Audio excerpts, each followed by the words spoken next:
Hey guys, this is Preeti. Welcome back to my channel. दोस्तों, आज हम बात करने वाले हैं 2022 रिलीज्ड एक थाई हॉरर एपिसोड के बारे में जिसका नाम है द वेंजफुल स्पेल। इस एपिसोड के स्टार्टिंग में हम एक लड़की को देखते हैं स्कूल के अंधेरे कॉरिडोर में भटकते हुए। काफी डरी हुई थी वो और ऐसा लग रहा था जैसे वो किसी से भागने की कोशिश कर रही है। उसके कपड़ों पर खून भी लगा था, विच मीन्स वो जख्मी भी थी। ऐसे में फाइनली क्लासरूम में जाकर शेल्टर लेती है। वो टेबल के नीचे छुप जाती है और सोशल मीडिया पर लाइव आकर मदद मांगने लगती है। बार बार बस एक ही बात रिपीट कर रही थी वो कि वो आ रहा है, वो आ रहा है।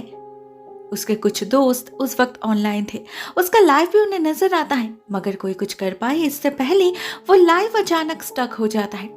उधर वो लड़की भी तब तक बिल्कुल कॉर्नर्ड हो चुकी थी। उसके सामने जो कोई भी था उससे भागने का और कोई रास्ता उसे नजर नहीं आ रहा था सिवाय एक खिड़की के। तो वो लड़की और कुछ नहीं सोचती, सीधे जाकर उस खिड़की से छलांग लगा देती है, ये जानते हुए भी कि यहाँ से गिरी तो उसकी मौत निश्चित है। शायद अपने सिचुएशन के कंपैरिजन में यही मौत उसे बेहतर लग रही थी। अगले दिन हम स्कूल में सभी को उसी के बारे में बातें करते हुए सुनते हैं। पता चलता है उसका नाम मिंट है, काफी फेमस है वो, लेकिन हर कोई उसकी दोस्त नहीं है। उसका वीडियो देखकर कोई सच में उसके लिए कंसर्न था तो किसी को लग रहा था वो बस अटेंशन पाने के लिए सब कुछ कर रही है। लेकिन कुछ देर बाद इसी स्कूल बिल्डिंग से उसकी लाश जिस हालत में मिली वो किसी ने सपने में भी सोचा नहीं था। इंडीड एक काफी भयानक मौत मिली थी उसे। उसके शरीर के इंटरनल ऑर्गन्स बाहर निकल आए थे। लेकिन कल रात आखिर चेस कौन कर रहा था उसे, जिससे बचने के लिए उसने ये रास्ता चुना?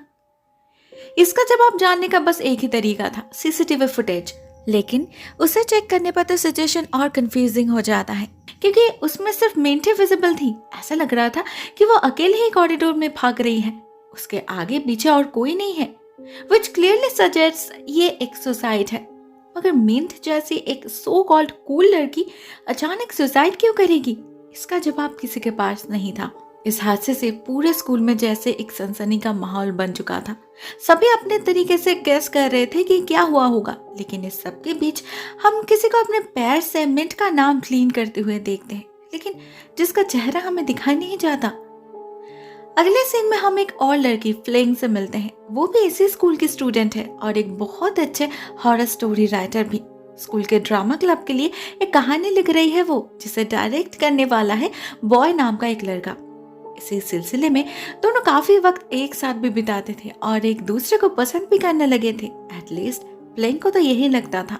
मगर एक दिन कैफे में उसे बॉय के फोन पर एक जीनी नाम की लड़की की फोटो दिखती है। अब बॉय स्कूल में काफी फेमस है, काफी लड़कियां उसकी फैन है और काफी लड़कियों के फोन में उसकी फोटो भी है। लेकिन बॉय ने खुद इस लड़की का फोटो अपने फोन में सेव किया है, इसका मतलब कुछ तो स्पेशल होगा ही ना, कहीं वो उसकी गर्लफ्रेंड तो नहीं।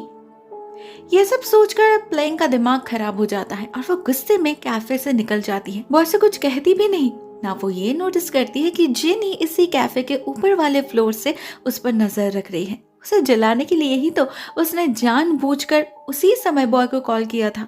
अब उसके जेलसी को देखकर बहुत मजा आ रहा था उसे। दूसरी तरफ बेचारी प्लेइंग का तो मूड ही ऑफ हो चुका था। वो पूरी रात इसी उम्मीद में बिता देती है कि बॉय उसे मनाएगा, लेकिन वो बस एक बार ही कॉल करता है, उसके बाद ना कोई मैसेज ना और कोई कॉल।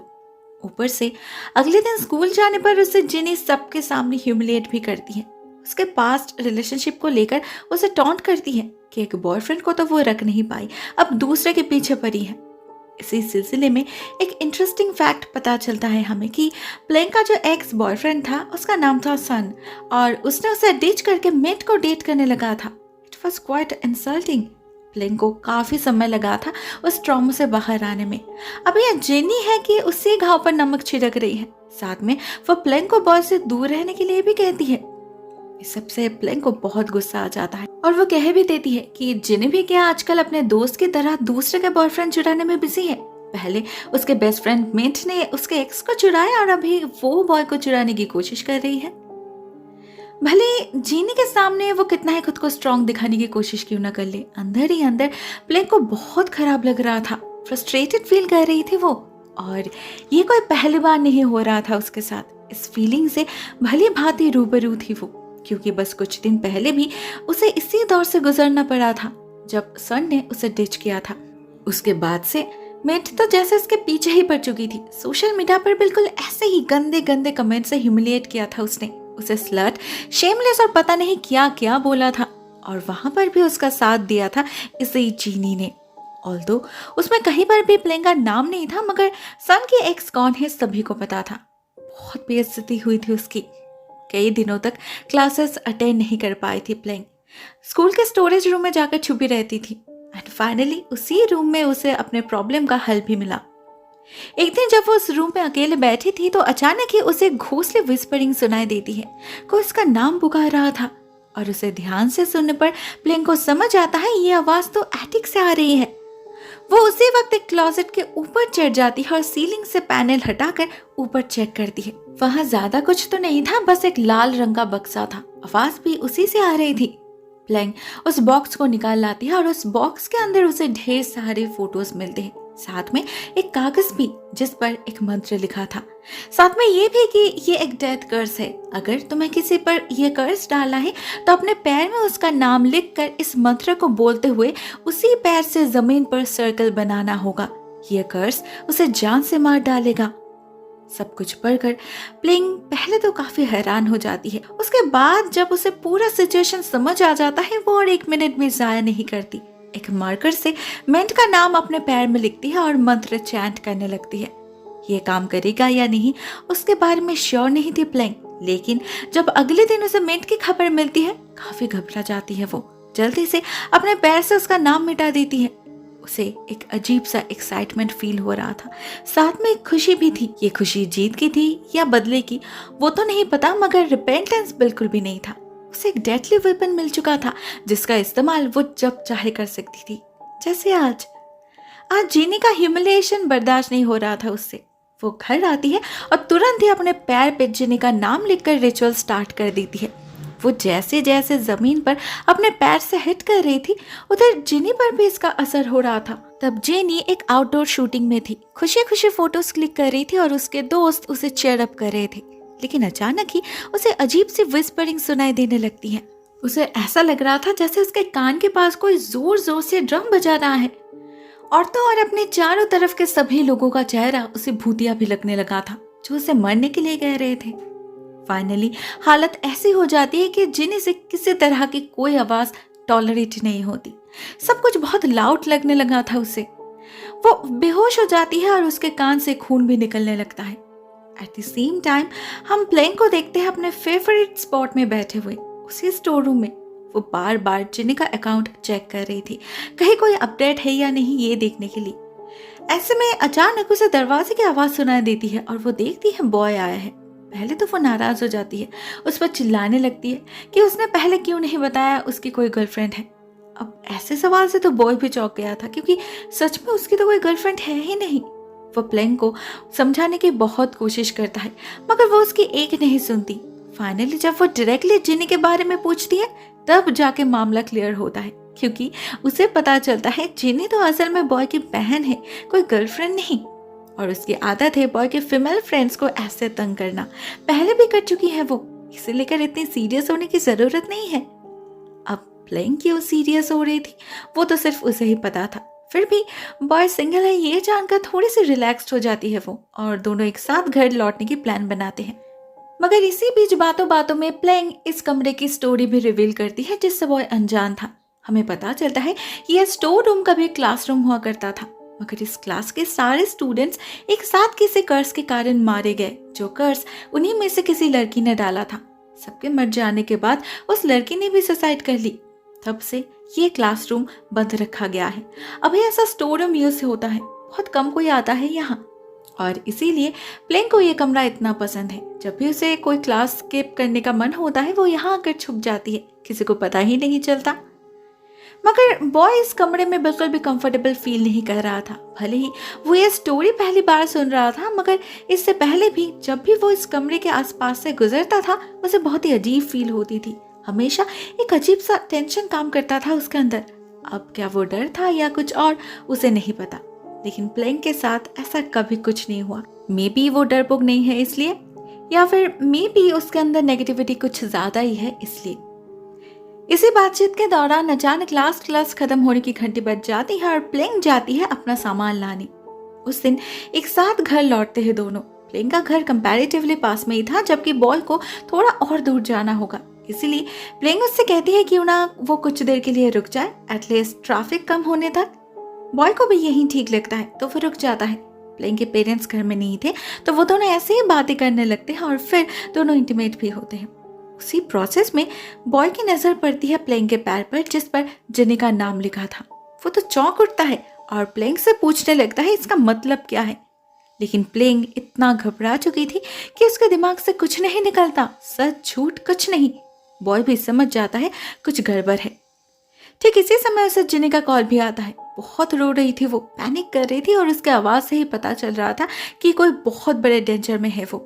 बॉय लेट नहीं करता, वो भागता है घर की तरफ, मगर तब तक बहुत लेट हो चुकी थी। सेंस लौटते ही जिनी को वो आवाजें फिर से सुनाई देने लगती हैं, तो वो घर जाकर एक कोने में छुप जाती है, इस उम्मीद में कि अकेली रहेगी तो शायद बेहतर फील करेगी। लेकिन वो विस्परिंग्स जो उसके दिमाग के अंदर से आ रही थी, उसका क्या। एट लास्ट उससे बचने के लिए अपना कान ही काट देती है जिनी, जिससे एटलीस्ट कुछ देर के लिए शांति मिले उसे। मगर इससे उल्टा उसकी तकलीफ दुगनी हो जाती है, क्योंकि अब वो आवाजें उसके चारों तरफ से आने लगी थी। उसके कमरे में जितने भी स्क्रीन्स थे, फोन, लैपटॉप, कंप्यूटर, टीवी, सब ऑन हो गया था और सभी पर उसे अपने दोस्तों के घोंसली फेसेस नजर आने लगे थे, जो उसे कोस रहे थे, उसे अपनी जान लेने के लिए इंसिस्ट कर रहे थे। ऐसे में जिन्हें भी मिंट की तरह ही अपने सोशल मीडिया पर लाइव आकर सबसे मदद मांगती है, मगर कोई कुछ कर नहीं पाता।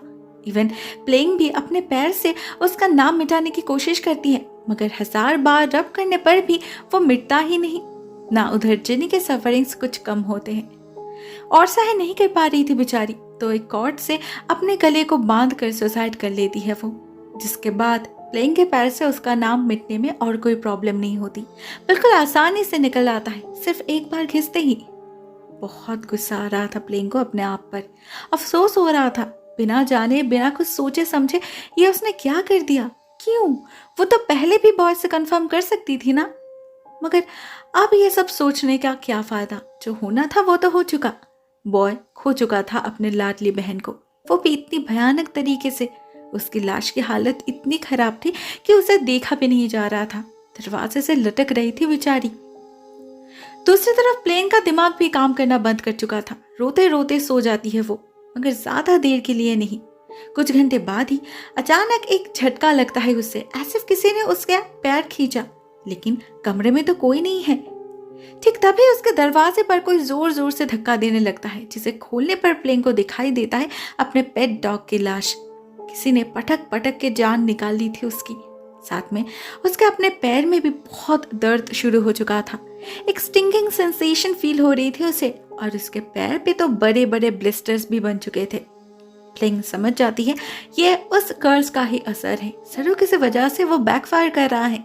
उसके पूरे घर में वही घोंसली विस्परिंग्स गूंजने लगी थी। ये वही आवाजें थी जिसने मिंट और जेनी को अपने जान लेने पर मजबूर किया था। तो क्या प्लेइंग के साथ भी यही होने वाला है। उसे याद आता है उस कागज पे इसके बारे में भी लिखा था कि अगर ऐसा कुछ हो तो उसे इस बॉक्स को जलाना होगा। तो प्लेइंग और देर नहीं करती, अपने पैर के घाव को एक बैंडेज से कवर करती है और निकल पड़ती है स्कूल की तरफ। बहुत मुश्किल से सीढ़ियों से ऊपर चढ़ती है वो, लेकिन ऊपर जाते ही उसके पैर में फिर से एक जलन शुरू हो जाती है। वो बैंडेज हटा देती है तो देखती है उसका घाव फैल चुका है और वहां एक बहुत ही क्रीपी फेस बन चुका है। इनफैक्ट धीरे धीरे तो वहां से एक पूरा सर ही बाहर निकलने लगा था। डर से प्लेइंग अधमरी हो चुकी थी। अभी दर्द से ज्यादा डर काम कर रहा था उसके अंदर, तो वो एक चाकू उठा लेती है और उस सर को काटकर अलग कर देती है। साथ ही साथ उसके टो का एक हिस्सा भी अलग हो जाता है। लेकिन प्लेइंग को उसकी कोई फिक्र नहीं थी, अभी उसे बस किसी तरह से जिंदा रहना था। उसका फाइनल डेस्टिनेशन था वो स्टोर रूम, लेकिन वहां उसे वो बॉक्स कहीं नहीं मिलता, गायब हो चुका था वो, या फिर किसी ने हटा दिया था उसे। ये सब सोचने की ताकत भी नहीं बची थी प्लेइंग में। उसे तो अपने सामने जिनी नजर आने लगी थी, जो बहुत ही क्रीपीली क्रॉल करते हुए उसकी तरफ बढ़ने लगी थी। प्लेइंग को पता था वो उससे लड़ नहीं पाएगी, तो वो हाथ जोड़ के उससे माफी मांगने लगती है, उससे रिक्वेस्ट करती है कि उसे छोड़ दे। मगर उसे तो पता ही नहीं था ये एक ट्रिक है। जिनी ने उसके फोन में लाइव टेलीकास्ट स्टार्ट कर दिया था और जिसके जरिए उसका कन्फेशन सभी ने सुन लिया था। सभी को पता चल चुका था मिंट और जिनी के मौत के पीछे कौन है। इस तरह से जिनी ने अपना बदला ले ही लिया, लेकिन अभी बारी थी प्लेंग को सजा मिलने की। जिनी उसके घाव में से अपना हाथ डालकर वहां से उसके शरीर में घुसने की कोशिश करने लगती है, जो प्लेंग होने नहीं देती। उल्टा वो एक सौ से अपना पैर ही काट डालती है और जैसे ही उसका पैर उसके शरीर से अलग होता है, उधर जिनी भी गायब हो जाती है फॉर रियल, क्योंकि इस बार सच में उसका काम पूरा हो चुका था। अगले दिन सुबह जब एक टीचर स्कूल आते हैं तो उन्हें फ्लोर पर ब्लडी फुटप्रिंट्स दिखते हैं जो स्टोर रूम की तरफ जा रहे थे। इवन उस कमरे के अंदर भी चारों तरफ खून के बूंदे पड़े थे, फ्लोर पर, दीवार पर। ये टीचर जब उन्हें फॉलो करती है तभी उन्हें प्लेंग दिखाई देती है। जमीन पर बेजान पड़ी थी उसकी लहूलुहान लाश और उसके सराउंडिंग्स को देखकर यही लग रहा था कि उसने सुसाइड करी है, एग्जैक्टली मिंट, जिनी और उस लड़की की तरह जिसके कारण से ये क्लासरूम स्टोर रूम में कन्वर्ट हुआ था। उस लड़की के बारे में कहीं पर भी डायरेक्टली कोई बैक स्टोरी तो दिया नहीं गया, लेकिन हम गेस कर पाते हैं कि जरूर उसी ने उस बॉक्स को स्कूल में लाई थी और पहली बार उसका इस्तेमाल भी अपने क्लासमेट्स पर जरूर उसी ने किया था। मे बी उसे सभी बहुत बुली करते थे इसलिए, और शायद जब लास्ट में उसे अपनी गलती का एहसास हुआ तब उसने भी सुसाइड कर ली। लेकिन उसकी मौत क्या सच में सुसाइड थी या बात कुछ और थी? देखने से तो प्लेंग की मौत भी सुसाइड लग रही थी, मगर हमें पता था उसने सुसाइड करने पर मजबूर किया गया, लेकिन कैसे? इसका जवाब हमें अगले ही सीन में मिल जाता है जब हम बॉय को देखते हैं ऑनलाइन प्लेंग के मौत के बारे में पढ़ते हुए। उसके याद में एक पोस्ट पे लिखता है वो, और फिर अपने पैर से उसका नाम भी मिटा देता है। हाँ, उसी ने प्लेंग पर वो जादू किया था अपने बहन की मौत का बदला लेने। उसे तो उसी दिन इस कर्ज के बारे में पता चल गया था जब वो प्लेंग को ढूंढते हुए उस स्टोर रूम में पहुंचा था। उस दिन घर जाते वक्त प्लेंग अपना सामान लाने कुछ देर के लिए जब लॉकर रूम में गई थी तब बॉय अकेले था उस कमरे में कुछ देर के लिए, और तभी उसे वो घोंसली विस्परिंग सुनाई दी थी, जिसे फॉलो करते हुए उसे वो रेड बॉक्स मिला और उसके अंदर वो कागज भी। उसने उस मंत्र को पढ़ा तो था, मगर उसे लगा नहीं था कि वो कभी इसे यूज भी करेगा। मगर जब उस दिन उसने प्लेंग के पैर में अपने बहन का नाम देखा, उसे पूरा मामला समझ आ गया। जिनी को तो वो बचा नहीं पाया, लेकिन उसे मारने वाले को सजा देकर थोड़ी सी तसल्ली जरूर हासिल कर ली।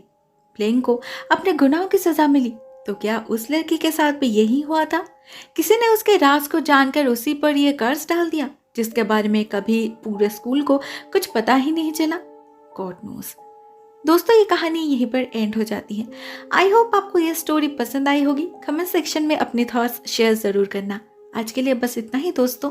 Thank you so much for watching this video. बहुत जल्द मिलते हैं किसी और नई वीडियो के साथ। तब तक के लिए टेक केयर, टाटा।